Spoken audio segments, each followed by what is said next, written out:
Hey everybody, welcome to today's Daily Spirit Lift. It is a Friday in January that finally feels like a Friday in January. Beautiful snow flurries outside, a little bit colder. And I wanted to talk to you today about a conversation that I had this week with someone about the term inner child. And in spiritual direction and psychology and therapy and stuff like that, I'd always sort of stayed away from the term inner child because I always felt it was a little woo-woo. I don't know if any of you can agree with me on that, but it just always seemed sort of strange to me until very recently when I realized two things about the term inner child. One is the language is symbolic or figurative.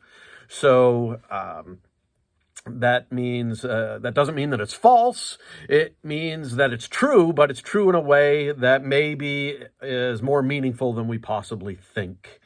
It's true in a way that deserves some exploration.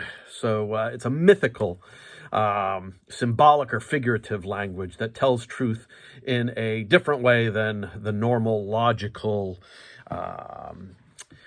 equation kind of way that we think of things, the more rational side of things, more dreamlike, if you will.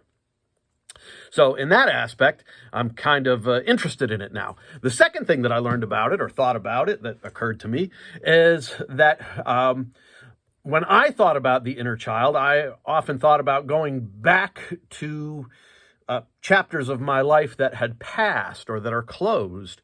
It occurs to me now that the past is never really past, is it?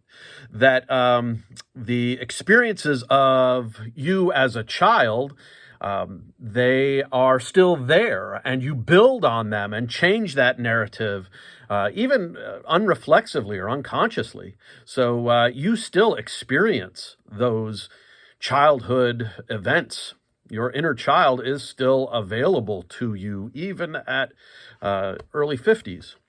And so what I started thinking about was how, if you had a distant parent, that informs who you are today. If you had alcoholism in your family, that's never really gone from you.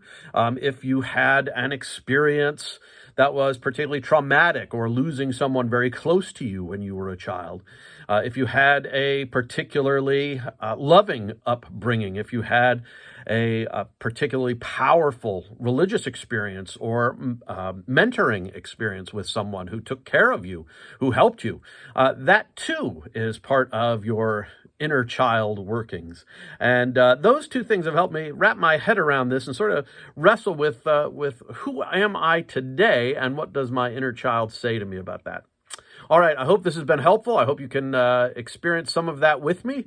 I hope that you can experience some of that exploration with the part of you that goes back to your childhood. And I look forward to talking with you more about it. All right, everybody stay healthy, stay safe, miss you all, and love you all. We'll talk to you soon. Bye.